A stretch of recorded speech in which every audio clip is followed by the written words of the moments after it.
그런데 자폐의 특성이 뭐라고 말씀드렸죠? 사람한테 관심이 없어요. 그러니까 가서 요구하지 않죠.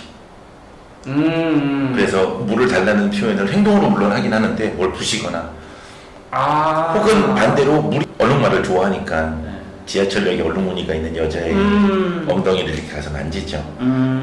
초원이가 만진 건 얼룩말이군요. 사회에서 받아들인 건 여자의 엉덩이를 만진 성추행이죠.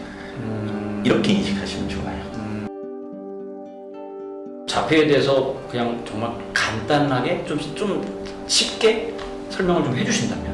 자폐의 이제 가장 큰 부분은 사회성 문제라고 보시면 좋아요. 그러니까 사회성이라고 하는 건 타인의 문제니까 사람에게, 타인에게 관심이 없거나 관심이 없고 일단은 관심이 없는 데다가 타인의 의도, 타인이 하는 말 이런 것들도 관심이 없어서 귀를 닫았다고 보시면 돼요. 그래서 흔히 이제 자폐 그러면 눈 맞춤도 잘 안 된다고 하고 상호작용도 안 되고 말을 갖다 못하는 경우도 언어 자체를 갖다가 못 배운다기보단 사람한테 관심이 없으니까 사람이 쓰는 언어 자체를 갖다 배울 동기가 없는 거라고 보시면 더 좋아요. 만약에 그러면 그런 아이를 부모가 예를 들면 부른다든가 또는 눈을 마주치려고 한다든가 이럴 때 눈도 못 마주치고 바라보고 웃지도 않고 이렇게 좀 심한 증상. 네, 보통은 그렇게 해서 찾아내는 거죠. 그래서 미국 같은 경우에도 자폐 이제 선진국이라고 얘기를 하는 미국도 결국은 자폐를 찾아내는데 필요한 베이비 사인이라고 하거든요. 아이들의 어떤 제스처, 행동 양태 이런 것들을 통해서 일찍 진단할 수 있는 방법들을 최대한 찾아요. 근데 아직은 우리나라는 거기에까지는 안 간 것 같고 아무래도 이제 말이 늦은 것이 가장 먼저 아이들을 진단이 아니고 사실은 먼저 진찰인데 진찰을 받게 되는 이유기도 하고 그럼에도 불구하고 다행인 것은 이제 정보 통신 이런 것들이 워낙 발달하고 인터넷 손안에 컴퓨터에 핸드폰 좀 더 많이 이제는 사실은 알게 되어서 그 추진하는 연령들이 굉장히 좀 낮아지고 있는 것도 맞습니다. 엄마들이 똑똑해지는 거죠. 자폐에 대해서 아까 이제 잠깐 지나가면서 말씀을 하셨는데 자폐에 대해서 사람들이 많은 오해를 하고 있다라는 얘기를 하셨는데 어떤 오해를 하고 있고 어떻게 이해해야 그럼 올바른 건가요? 자폐에 대한 것 중에 가장 큰 오해가 생기는 건 아무래도 이제 미디어가 아닐까 생각을 해요. 왜냐하면 자폐 청년이 사실 미디어 입장에서 되게 자극적인 그렇죠. 소재가 정답입니다. 그러다 보니까 아무래도 뭔가 문제가 발생이 되고 뭔가 누구를 갖다가 상해를 갖다 입혔다거나 하는 부분들이 나오다 보니까 일단은 많이 알려진 것 중에 하나가 저 사람이 나를 공격하면 어떡하지? 이런 것들 일단 이제 제일 클 거고요. 그러니까 자폐를 아동뿐만이 아니라 아까 말씀드렸던 자폐 증상이 있는 청년 어떤 성인일 수도 분이 있고 어떤 친구가 나를 네. 이런 개념 그런 것들이 이제 가장 큰 부분일 수도 있고 실제로 자폐의 공격성이 있나요? 없지는 않습니다. 없지는 그러니까 자폐가 가지고 있는 공격성이라고 얘기할 수는 없죠.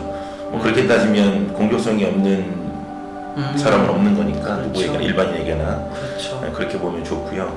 물론 이제 자폐 영역에 있는 사람들이 공격성을 보이는 것이 드물지 않은 이유는 의사소통이 안 된다고 말씀드렸잖아요. 그러니까 의사소통이 안 되는데 자기가 원하는 게 있고 그런 것들 어떻게 보면 언어가 다른 거네요. 근데 사실 그러니까 무슨 말이냐면 사람은 내가 물을 먹고 싶으면 물을 주세요라고 얘기를 하지만 자폐가 있는 친구들은 다른 방식으로 표현할 수도 있는 거잖아요. 근데 그걸 상대방은 오해할 수도 있는 거 아닌가요? 지금 말씀하신 것처럼 물을 먹고 싶을 때 물을 달라고 하는데 만약에 물을 갖다가 어떻게 표현할지 모르면 뭘 하시냐면 제스처를 쓴다거나 그런 식으로 하면 되잖아요. 그런데 자폐의 특성이 뭐라고 말씀드렸죠? 사람한테 관심이 없어요.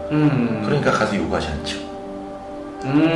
그래서 물을 달라는 표현을 행동으로 물론 하긴 하는데 뭘 부시거나 혹은 반대로 물이 있는 데를 자기가 직접 찾아가서 알아서 마시거나 만약에 그것이 디스펜서인데 어떻게 작동하는지 모른다 그럼 부실 거예요. 안에 있는 물만을 쳐다보고. 그러면 그냥 드는 생각은 자폐에서 나오는 공격성은 바라보기에 공격성으로 보일 뿐이지 사실은 특정 대상을 향한 공격성은 아니란 얘기. 그렇게 보시는 것이 맞죠. 그냥 절반 정도 맞다고 보시면 돼요. 왜냐하면 그런 의사소통, 예를 들어서 이런 말씀을 가끔 드리는데 우리나라 사실은 이제 우리말밖에 못하는 분이 어떤 제3 외국에 갔어요. 거기에서 의사소통이 안 된다고 생각을 하면 얼마나 답답하고 그렇죠. 혹은 무섭고 같은 개념을 그렇죠. 그런 것들을 자폐인이 가지고 있는데 여기 사람이라고 하는 외부의 요인조차도 별로 관심이 없다 보니까 도움을 받을 곳이 없다고 보시는 게 좋아요. 그럼 하나만 예를 들어봐 주세요. 그러니까 어떤 대상을 향해서, 그러니까 특정 대상을 향해서, 그게 사람을 향해서 어떤 공격성을 보이는 경우도 있긴 있나요? 사실은 이제 그게 사람으로 인해서 만들어진 경우가 있기는 하죠. 뭐 대표적으로 예를 들면 실제 있었던 일이기는 한데요.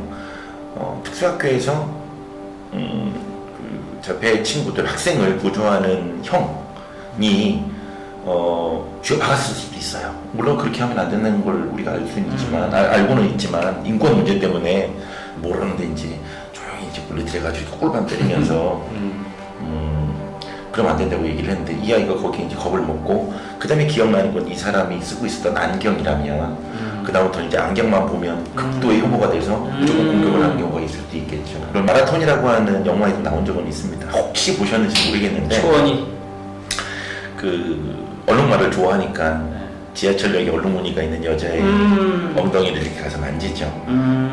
초원이가 만진 건 얼룩말이거든요. 사회에서 받아들인 건 여자의 엉덩이를 만진 성추행이죠.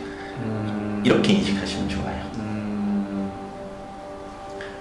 그렇게 따지면 정말로 사실은 의도적인 공격성은 없다는 거잖아요. 만약에 그러니까 지금 말씀하신 아까 전에 말씀하신 사실 그 안경 개념은 상담에서도 있는 트라우마의 개념과 그렇죠. 같거든요. 의도성을 가지고 누구를 갖다 헤아려 한다. 그러면 우리는 발달장애라고 안 하고 인격장애라고 얘기하는 거예요. 맞아요. 그건 맞는 말씀. 그렇게 생각하시면 돼요.